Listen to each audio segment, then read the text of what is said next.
So ini adalah salah satu versi tentang kisah Sang Kelembai. Sang Kelembai ini dikenali sebagai satu raksasa betina yang menduduki di Sungai Pahang. Dan Sang Kelembai ini ditakuti oleh penduduk bukan sahaja kerana rupa dia yang kurang cantik, sebab dia ada kening yang sangat tebal. Lepas tu hidung dia besar dan pesek. Lepas tu dia punya telinga sebesar telinga gajah dan dia ada taring. Orang takut dia bukan hanya kerana rupa dia, tapi disebabkan juga dia punya kuasa, dia punya kebolehan untuk menukar orang ataupun haiwan kepada batu dengan hanya bercakap dengan mereka. Kisah dia, mula-mula Sang Kelembai ni okey je.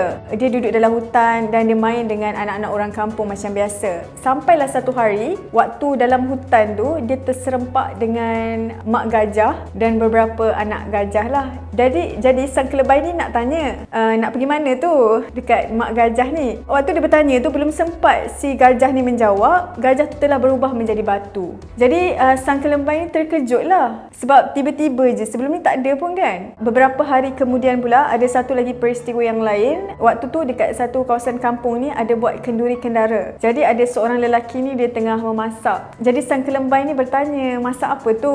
Belum sempat lelaki ni jawab, lelaki tu terus berubah menjadi batu. Jadi Sang Kelembai ni dia sangat terkejut dengan tiba-tiba kuasa yang dia miliki ni. Dan waktu tu dia rasa sangat bersalah dan dia nak minta maaf dekat orang-orang kampung yang tengah tengok kejadian tu. Bila dia nak minta maaf je, dia sebut je, dia cakap je, orang-orang kampung tu pula yang berubah jadi batu. Sang Kelembai ni dia rasa sangat bersalah, dia rasa sangat takut dengan diri dia. Jadi dia pun telah menyembunyikan diri dalam hutan. Dan sejak tu Sang Kelembai dah tak ada kawan dan orang-orang kampung pun mula menjauhkan diri dari dia. Bila nampak je Sang Kelembai, mereka akan jauhkan diri sebab takut akan terkena sumpahan menjadi batu juga. Beberapa ketika setelah kejadian tersebut, Sang Kelembai telah merayau dekat satu kawasan kampung yang berhampiran. Dan waktu tu dekat kampung ni ada buat majlis perkahwinan. Jadi ada seorang pakcik tua ni, dia sedang masak dalam periuk yang sangat besar dan pakcik ni pula rabun. Dia tak nampak Sang Kelembai tu tengah datang dekat dia. Sebab dia tahu kisah Sang Kelembai, tapi sebabkan dia rabun, dia tak nampak. Jadi dia buat tak tahu je lah kan. Jadi bila dia nampak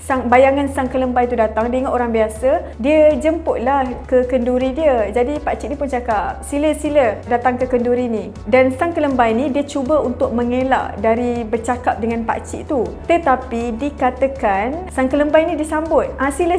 Jadi secara tak langsung pakcik ni pun terus berubah menjadi batu. Lepas tu Sang Kelembai ni terus melarikan diri dalam hutan. Dia sampai dekat satu kawasan ni, dia nampak juga ada satu kawasan kampung, tapi dia tak biasa dengan kawasan kampung tu. Tapi dia tak nak buat orang lain jadi batu, jadi dia cuba elakkan diri dia untuk berjumpa dengan sesiapa. Jadi dia masuk dekat satu kawasan kebun ni untuk makan buah pisang dan juga nangka. Lepas tu ada beberapa orang penduduk kampung yang nampak kelibat Sang Kelembai. Jadi penduduk kampung ni dia terus bermesyuarat. Dia terus fikir cara macam mana nak pastikan Sang Kelembai ni keluar dari kampung kita. Jadi mereka dapat satu idea, mereka nak letak seorang nenek tua yang tak ada gigi dalam buaian. Lepas tu mereka kutip beberapa kura-kura untuk letak dekat sekeliling buaian tu, dan mereka juga ambil macam buluh yang dah patah untuk letak dekat kawasan yang berhampiran. Jadi bila Sang Kelembai tengok, dia terkejut dan bagi dia berfikir bahawa yang nenek tua tu, sebab dia tak ada gigi, so dia fikir itu adalah baby. Dan